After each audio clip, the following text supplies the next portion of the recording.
هلا هذا الطقم الكراسي ايه كراسي، هذا الكرسي الواحد يطلع بحدود ال 2000 دولار. $2000 الواحد. الواحد.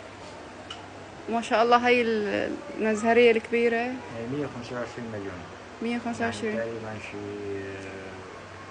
12000 دولار او 10000 ما دولار. شاء الله. هذا شغلكم صح حجي؟ طبعا. في طواسي إذا واحد بده يشحن. طبعا شو بدك. ما شاء الله. وهديك الخزانة، يعني هذا واحد يعني الخزانة بتكفي لحالها.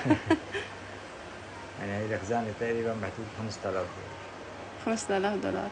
طب أرخص شي عندك واحد بده يحطه بس هيك ذكرى، يعني هيك تحفة على صغير. حسب شو اللي بدك اياه انت. في علب اذا حبيتي.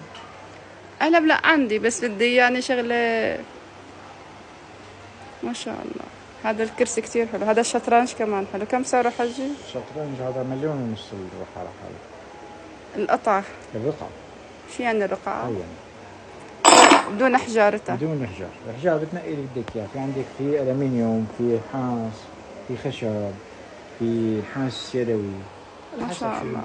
ما شاء الله. بس هدول كتير تحفة الكراسي. ما شاء الله. الله يبارك يا حاتم. هي المزهرية آخر شي، ما حأسألك أكثر من هيك إزعجك. بسيطة ما في مشكلة. هي آخر شي حاجة المزهرية هاي.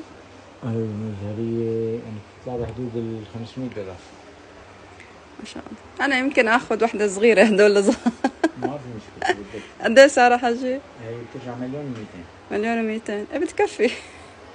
يعطيك العافية. أهلا وسهلا. حتى المراية حلوة على فكرة. لا المراية أغلى. أغلى. هلا بس هي لوحة الأسماء، هلا شايفة في هدول مثل عندهم أسماء. إيه. في هيك مثل هاي الأسماء.